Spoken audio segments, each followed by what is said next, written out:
What's a historical event you really wish you could see Twitter react to in real time? I like Cody's answer from Alt History Hub, Italians switching sides in WW1. I'm sure before they actually made a choice, a lot of people thought the Italians would join Germany. Twitter would have absolutely lost their mind seeing them allied to the French and British instead. The Cuban Missile Crisis, that would have been a fun one. I like that word, fun. Yes, it would have been a blast. You would have been seeing people do the absolute most insane thing because they thought the world was ending. How about a live reaction of them seeing the actual Titanic sinking? The prequel to that whole submarine incident from last year. This is pretty much what it would have looked like. The O.J. Simpson Bronco chase would have been crazy. I'm just gonna say it right now, this would have been my favorite day on Twitter of all time. The live memes would have been insane. This would have been interesting because half of them would be saying it was fake. South Koreans apologize for using Melody of Slovak anthem on a TV show. What? The organizers of a televised award show in South Korea have apologized to Slovakia for mistakenly using their anthem as background music. Yo, gotta admit though, this is absolutely fire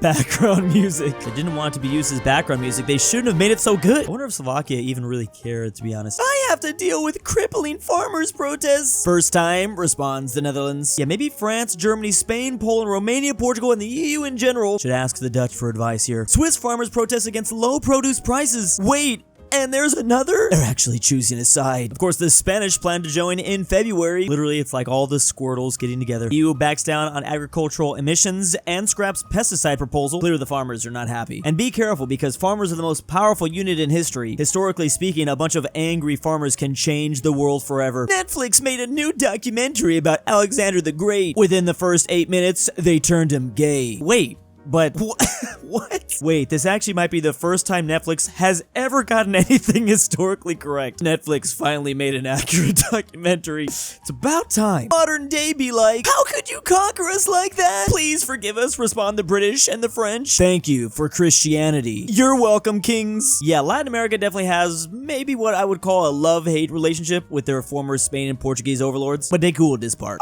Rome has fallen. The European Union, Bulgaria and Romania to join the Schengen zone. Meanwhile, Austria in shambles. Austria was previously the country that was blocking these two places from joining. I guess that's not going to be the case anymore. Vietnamese dong, Asia's weakest. Why is Vietnam's dong so weak? Love that phrasing behind Asia. To be honest, I don't think they even really probably knew. Yes, this is actually what they call their currency in Vietnam. Meanwhile, the Russian fleet be like, it's like they're playing a game of Battleship. Things are getting blown up. Enough about your horrific past. Let's talk about your horrific future. Speaking of the Titanic, part 2 of Who Would Win? A Russian Corvette sunk in the sea and does not work at all versus a Toyota which sunk in the sea and works just fine. I swear these Japanese vehicles are indestructible. Russia should ask Japan to make their ships, I guess. Mr. President, another ship was promoted to submarine. Oh, I actually didn't know they could do that. Man, I sure do hope my tax dollars are going to a good cause. Meanwhile, the engineers at Lockheed Martin basically making the first ever flying tank.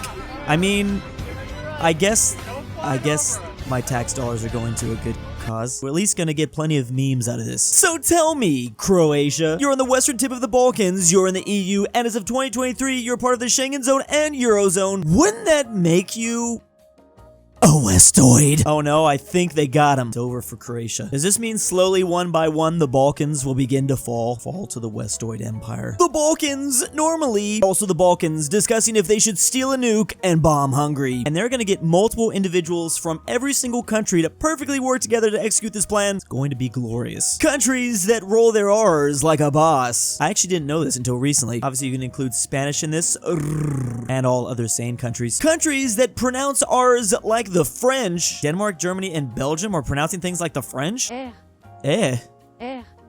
R. What? Finally, countries that pronounce their R's like Americans. Arg, I'm sorry. It's just Kosovo and Albania. So wait, it's and R. I feel like whenever I say that in English, I sound like a pirate. So Kosovo is Albanian? We got Balkan and Southern Europe with Greece. We got Balkan and Western Europe with Portugal. There's Western Europe and Southern Europe with just Spain. And finally, the Italians with a little bit of all three of them. That's accurate. And you could probably break it down into regions too. The northern part of Italy is Western Europe. We've got the coastline in Sardinia as Southern Europe. And then, well, yeah, Balkans. The Mongols destroyed our armies. What are we gonna do? Step 1 is send help to Poland. Step 2, frick it, turn around. Step 3, oh, Mongols are behind us. Step 4, absolute win against Mongols. Step 5, leave. And of course, they're gonna refuse to elaborate. This is how the Bohemians did it back during the Mongol invasion. That Mongol detachment was routed by the Bohemian cavalry. In Japan, the number 4 is considered to be bad luck. Looks like your luck is about to run out, kid. This is how the 4 countries in the Visegrad group do it. Poland, Czechoslovakia, and Hungary all together. While you were studying the blade. Wait, I messed that up. While you were out partying, I was studying the blade. Albania as pride. Macedonia as sloth. Greece as wrath. Bulgaria as gluttony. Serbia is envy. Slovenia is lust. Croatia is greed. Oh wait, there are 8 deadly sins. And the 8th is just Turkey. I didn't know that whole thing was about the Balkan area. Now it makes sense. A guy from Sweden rode his bicycle to Nepal, climbed Everest alone without Sherpas or bottled oxygen, and after then just cycled back home to Sweden again. Talk about an average Swedish dub. Like how they just do things like that. When Sweden plays against Denmark, the scoreboard will display Sweden. The unused letters remaining are Denmark. Oh my god. Did they plan this? They had to have, right? But how? Italian-American inventions, very delicious and original, versus just Italian inventions, noodle. Actually Chinese. And I was actually just learning about how Benito Mussolini tried to ban noodles. Does the DNA of Italians just change the moment they land on American soil? Italians be like, I'm making a pizza, versus Italian-Americans be like, I would all the Christ and my mother's cooking. That's the best Italian-American accent I could do. Quite the difference. Wait, I've never seen the Giga Chad meme of Italian-Americans. That's really good. The British be like, we're so much better than France. Doesn't France have a much larger overseas empire than you now, though? Oh, that's right. And I bring up this map all the time. I mean, we gotta admit, it's close, but purely on a territorial level, the French have them beat, and that's mostly because of Guyana here. 80-year-olds in the Netherlands. Yesterday afternoon, I cycled 35 kilometers. Meanwhile, okay. Well, maybe things will change. Poland mentioned! People who want to make the European Federation's language Latin be like, yo guys, we totally need to make the main language of federal European state Latin to honor our Roman ancestors. Our ancestors, says the Germanic Slavs and Celtics. Yeah, I think you're missing some people. Surprise, surprise, the Roman Empire at its peak does not actually reflect accurate borders to what the EU has now. They nailed that. The Celtics? In fact, there are a whole lot of famous rivals of the Roman Empire now involved in this European Union. Russia has massed 500 tanks for an attack on this place. EU politicians during times of elections versus Putin in times of elections. 2 very different strategies. Let's see how that works out. I hope Biden wins the election. I hope Trump wins the election. Meanwhile, all the libertarian rights out there. Oh, well, I mean, I guess you could write it in his name, but I'm not sure he's allowed since he's Argentinian. Dictator, says this group of people about the El Salvadorian president. Basado, says the same people towards the leader of Venezuela. Which means based, if you didn't know.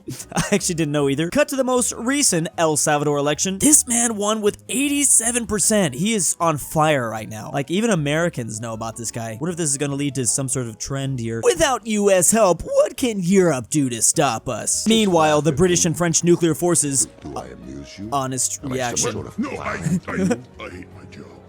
I don't think I've seen this one before. That's right, the British and French have nukes as well. They don't even need the US. You worked on Lord of the Rings for 16 years. I was a full-time professor at Oxford. I did Lord of the Rings in my spare time. What's your excuse? Poor George here. Is he ever gonna finish that Game of Thrones series? And I feel like there's just so much pressure on him. Tolkien, the author of Lord of the Rings, also did it during World War II. I forgot about that. Oh, look, it's the Mediterranean winds carrying moisture. I don't know why I said that weird. Middle East desert lands be like, that looks nice. But here's the Lebanese mountain ranges. Is that the thing that stops it? I mean, that's definitely part of it, that's for sure. But with all these things, there's a number of factors. Aussie road trips be like, how you feel on the 4th hour, random big thing, cafe in the middle of nowhere with chips that cost $5. Driver reviver with coffee, it's closed though. Endless dry farms. And finally, beautiful landscape. Thank you for this. I feel like I no longer need to go on an Aussie road trip now. First of all, I don't even like road trips, but judging by the looks of Australia, this would definitely be a long one. Steam game, not recommended. There is British people in the game. Well, I guess that's enough. This was on a British subreddit, by the way. A current political compass of many European countries. To start things off, we have Switzerland. It's pretty boring. There's like a bunch of them. I'm only reminded when they drop the latest group photo. There's Luxembourg, that's also in that box of boring. There's Sweden, the Netherlands, the UK, Austria, and Germany in the selfish C-word category. Many Nordic countries that are socially inept. Wait, according to the political compass,